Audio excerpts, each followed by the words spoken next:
Party में delivery boy के साथ सोने के एक हफ्ते बाद त्रिशा को पता चलता है कि वह मां बनने वाली है। त्रिशा उस डिलीवरी बॉय का पता लगाने की कोशिश करती है लेकिन उसका पता नहीं चलता। फिर त्रिशा को याद आता है कि वह ब्लैक में बॉटल सप्लाई करता है। त्रिशा एक एक करके हजारों नंबर्स पर संपर्क करती है और उनसे बॉटल लेती है लेकिन फिर भी उस लड़के का पता नहीं लगता। फिर एक दिन त्रिशा का बाप चोरी छिपे त्रिशा को देखने जाता है और पाता है कि त्रिशा के रूम में बहुत सारी बॉटल्स हैं। त्रिशा का बाप उससे पूछता है ये सब क्या है? त्रिशा कहती है कुछ नहीं पापा। इसके बाद त्रिशा के पास फोन आता है। त्रिशा भाग कर जाती है और देखती है कि वह और कोई नहीं वही डिलीवरी बॉय है। त्रिशा खुशी से पागल हो जाती है और उसे गले लगा लेती है। अब त्रिशा और डिलीवरी बॉय कार से जाते हैं। फिर वे एक जगह रुकते हैं और त्रिशा बोलती है कुछ बताना है तुझे। लड़का कहता है बताओ। फिर त्रिशा कहती है मैं मां बनने वाली हूँ। लड़का कहता है बधाई हो। त्रिशा उसे देखती है। लड़का कहता है क्या मेरी वजह से? लड़के को झटका लगता है। त्रिशा कहती है आराम से। लड़का कहता है मैं 21 साल का हूँ, सब मुझे पापा पापा कहेंगे। त्रिशा हंसती है। लड़का कहता है मुझे कुछ नहीं पता, सब कैसे करना है। त्रिशा कहती है कोई जरूरत नहीं है, मैं खुद संभाल सकती हूँ। फिर ये सुनते ही लड़के के अरमान टूट जाते हैं। अगले दिन हॉस्पिटल में लड़का अपने बच्चे की धड़कन सुनता है। उसकी मासूम आंखें भर आती हैं। त्रिशा अपने घर जाती है। त्रिशा के पापा कहते हैं मुझे उससे मिलना है। त्रिशा बात टाल देती है लेकिन उसके पापा जिद करते हैं। अगले दिन त्रिशा उस लड़के को घर लेकर आती है। फिर वह त्रिशा के पापा से मिलता है। उसके पापा कहते हैं तुम करते क्या हो? लड़का कहता है मैं बॉटल सप्लाई करता हूँ। ये सुनकर त्रिशा के पापा हैरान रह जाते हैं। उनके पापा कहते हैं घर में सबको पता है तुम्हारे बारे में? लड़का कहता है कोई है ही नहीं। त्रिशा के पापा कहते हैं मतलब? लड़का बताता है मेरे माता पिता केदारनाथ की बाढ़ में बह गए। ये सुनते ही त्रिशा को बहुत बुरा लगता है और उसके पापा को भी। फिर लड़का कहता है अब मैं चलता हूँ। त्रिशा की पार्टी में अब डिलीवरी बॉय आता है। त्रिशा और उसकी दोस्त उसे देखती रह जाती है। फिर उसकी दोस्त बोलती है तुम्हारे कंधे पे एक कीड़ा है। डिलीवरी बॉय डर से उसे भगाने के लिए अपनी शर्ट उतार देता है। इतने में त्रिशा और उसकी दोस्त उसकी बॉडी की दीवाने हो जाती है। फिर डिलीवरी बॉय बोलता है आगे चेकिंग, क्या मैं थोड़ी देर रुक जाऊं? ये सुनकर लड़का मना करता है। फिर त्रिशा की दोस्त उसे रोक लेती है। फिर वो लोग खूब पार्टी करते हैं। त्रिशा और डिलीवरी बॉय खूब बातें करते हैं, डांस वगैरह सब करते हैं। फिर त्रिशा काफी नशे में होती है। वो कहती है तुम करते क्या हो? लड़का बोलता है मैं एक नौकरी करता हूँ और चोरी भी करता हूँ। त्रिशा कहती है तुम चोरी भी करते हो? लड़का कहता है हाँ। फिर पार्टी खत्म होने के बाद त्रिशा बोलती है तुम मुझे अच्छे लगे। फिर वो सोने चली जाती है। डिलीवरी बॉय सुबह उठता है और त्रिशा को अपने पास पाता है। फिर वो चुपचाप से बैग लेने जाता है और त्रिशा को बताता है तुम अमीर लड़की हो और मैं एक चोर, मुझे नहीं लगता हम दोनों के बीच बात बनेगी। फिर वो दोनों वहाँ से चले जाते हैं।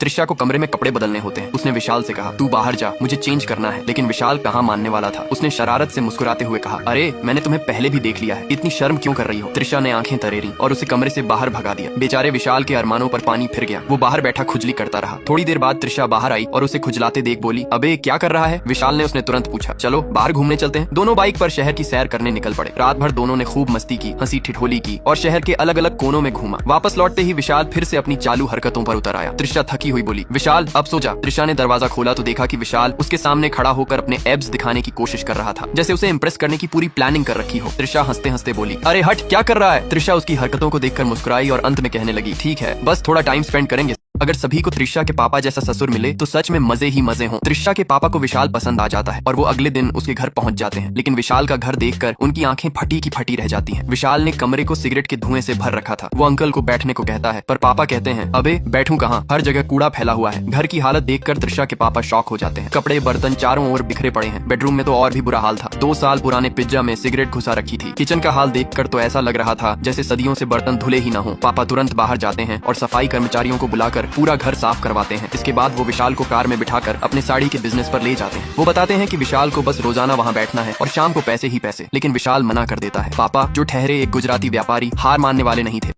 जैसे ही परमिशन मिली विशाल खुशी के मारे त्रिशा के कमरे की ओर भागा। कमरे में घुसते ही उसने त्रिशा को बेड पर गिरा दिया। त्रिशा बोली अरे संभल के, बेबी को कुछ हो जाएगा। विशाल थोड़ा रुक कर उसे संभालता है। त्रिशा उसे प्यार से मनाने लगती है आज नहीं विशाल किसी और दिन करेंगे। विशाल प्यार से मान जाता है। फिर उसने कहा अच्छा कम से कम एक हक तो मिल सकता है। त्रिशा मुस्कुराते हुए हामी भरती है। दोनों एक दूसरे को हक करते हैं। तभी अचानक दरवाजे पर विशाल का दोस्त दस्तक देता है और बोलता है भाई बॉटल का ऑर्डर आया है। दोस्त समझ जाता है और अकेला ही डिलीवर करने चला जाता है। त्रिशा और विशाल फिर कुछ वक्त साथ बिताते हैं। अचानक विशाल का फोन बजता है और उसे पता चलता है कि उसका दोस्त पुलिस के हत्थे चढ़ गया है। विशाल को अब जाना पड़ता है। त्रिशा जिद करती है कि वह भी साथ चलेगी लेकिन विशाल उसे घर पर ही रुकने के लिए कहकर कुछ पैसे लेकर अकेले ही निकल पड़ता है। पुलिस स्टेशन में उसे पूरी रात रुकना पड़ता है। वह त्रिशा को फोन करके बता त्रिशा से एक बहुत बड़ी गलती हो जाती है। कुछ दिन पहले वह नशे में एक लड़के के साथ फिजिकल हो जाती है जिसके कारण आज वह प्रेग्नेंट है। त्रिशा बहुत डर जाती है और उसे कुछ समझ नहीं आता कि वह क्या करे। त्रिशा अकेले में रोने लगती है और पार्टी वगैरह में भी बस इसी बारे में सोचती रहती है। त्रिशा प्रेग्नेंट है इसलिए वह सुबह जॉगिंग करना भी बंद कर देती है। वह एक बड़ा निर्णय लेती है और अपने पापा को सब बता देती है। उसके पापा इसे मजाक समझते हैं लेकिन त्रिशा कहती है मैं मजाक नहीं कर रही। उसके पापा लड़के के बारे में पूछते हैं लेकिन त्रिशा बताने से मना कर देती है। उसके पापा अबॉर्शन का सुझाव देते हैं लेकिन वह बच्चे को दुनिया में लाना चाहती थी इसलिए साफ मना कर देती है। उसके पापा कहते हैं तो फिर तुम उस लड़के से शादी कर लो। त्रिशा फिर मना कर देती है और कहती है वो शादी के लायक नहीं है, उसकी और मेरी नहीं जमेगी। पापा कहते हैं तो फिर तुम लोगों को क्या जवाब दोगी कि यह बच्चा किसका है? त्रिशा कहती है मुझे कुछ नहीं पता, मैं इस बच्चे को जन्म दूंगी। उसके पापा नाराज हो जाते हैं। त्रिशा पापा से पूछती है क्या उसे बच्चे के बारे में उस लड़के को बताना चाहिए? उसके पापा कहते हैं अगर वह इस खबर से खुश हुआ तो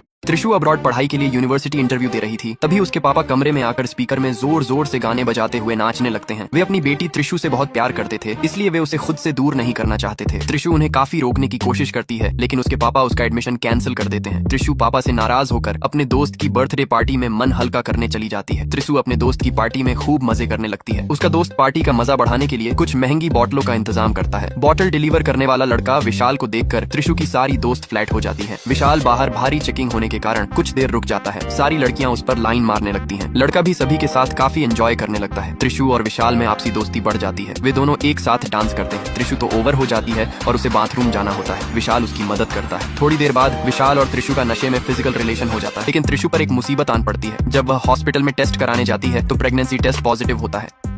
चेकअप के बाद जब विशाल डॉक्टर स्नेहा को पैसे देने लगता है, त्रिशा उसे बाहर खींचते हुए कहती है, पैसे डॉक्टर को नहीं रिसेप्शनिस्ट को देते हैं। विशाल मुस्कुराते हुए कहता है, ये सब छोड़ो, तुमने डॉक्टर से पूछा कि हम वो फिर से कर सकते हैं क्या? त्रिशा उसका मजाक उड़ाते हुए हंसती है और कार में बैठकर चली जाती है। घर पहुंचने पर त्रिशा को पता चलता है कि उसके पापा विशाल के बारे में सब जानकारी निकाल चुके हैं और उससे मिलने पर जोर देते हैं। त्रिशा मना करती है, पापा वो आपको पागल कर देगा, लेकिन पापा के जोर देने पर वह मान जाती है। विशाल घर आता है। त्रिशा के पापा को उठाने में इतनी जोर लगा देता है कि उनके कंधे में दर्द हो जाता है। फिर पापा उससे काम के बारे में पूछते हैं तो विशाल ईमानदारी से कहता है कि वह बॉटल बेचता है। जब उसके परिवार के बारे में पूछा जाता है तो वह बताता है कि वह अनाथ है और उसके माता पिता केदारनाथ की बाढ़ में गुजर गए। वह अपने रिश्तेदारों पर बोझ नहीं बनना चाहता था। विशाल उसके पापा की सारी चुगली कर देता है। त्रिशा अपने पापा को डांट लगाती है और कहती है, आपको क्या जरूरत थी उसे ये सब बिजनेस दिखाने की? वो नहीं करना चाहता, आप जोर क्यों दे रहे हैं? पापा कहते हैं, मैं तो बस उसे सेटल करना चाहता हूँ। विशाल कहता है, अंकल मैं पहले से ही सेटल हूँ। पापा कहते हैं, हाँ बेटा, तू तो ब्लैक में अमृत बेचकर अच्छा खासा सेटल है। विशाल कहता है, तो आप हमारी शादी कराना चाहते हैं? त्रिशा मना कर देती है और कहती है, मैं इससे शादी नहीं करने वाली। पापा उन दोनों को किसी तरह मना लेते हैं। विशाल भी शादी के लिए मान जाता है और त्रिशा भी सोच में पड़ जाती है। कुछ समय बाद वह भी मान जाती है। अब उसके पापा त्रिशा को विशाल के घर रहने के लिए भेज देते हैं ताकि वे एक दूसरे को समझ सके। विशाल उसे अपना घर दिखाता है। त्रिशा को उसका घर पसंद आता है। विशाल उसे अपने बेडरूम में ले जाने लगता है। त्रिशा जोर से हंसती है और कहती है, तू अभी भी उसके ख्यालों में है, हमारे बीच ऐसा कुछ नहीं होने वाला। लेकिन विशाल घर के कोने कोने में त्रिशा को ढूंढ रहा था, लेकिन वो कहीं नहीं मिल रही थी। आखिरकार बिना देर किए वह त्रिशा के पापा के घर पहुंचा। घर में घुसते ही त्रिशा मिल जाती है, जो अपना कुछ सामान लेने आई थी। विशाल थोड़ा नाराज होते हुए पूछता है, तुम मेरा कॉल क्यों नहीं उठा रही थी? त्रिशा ने जवाब दिया, उठा नहीं पाई, लेकिन तुमने बाद में मेरा कॉल क्यों नहीं उठाया? तभी विशाल को याद आया कि त्रिशा को ढूंढने की टेंशन में उसने भी किसी का फोन नहीं उठाया। त्रिशा ने उसे सोफे पर बैठने के लिए कहती है। विशाल अपने दिल की सारी बातें त्रिशा से कहने लगा कि कैसे वह उसे बेहद पसंद करने लगा है और उसके बिना अब रह नहीं सकता। उसने त्रिशा से हमेशा साथ रहने और शादी करने की बात भी कही। त्रिशा भी मुस्कुरा दी। उसे भी विशाल अब अच्छा लगने लगा था, तो उसने भी हामी भर दी। बाहर से त्रिशा के पापा घर में दाखिल होते हैं। विशाल बहुत उत्सुक होता है। उसने जल्दी जल्दी त्रिशा से कहा, चलो अब चलते हैं। त्रिशा के पापा हंसते हुए बोले, अरे इतनी भी क्या जल्दी है, थोड़ी देर और रुक जाओ। उसने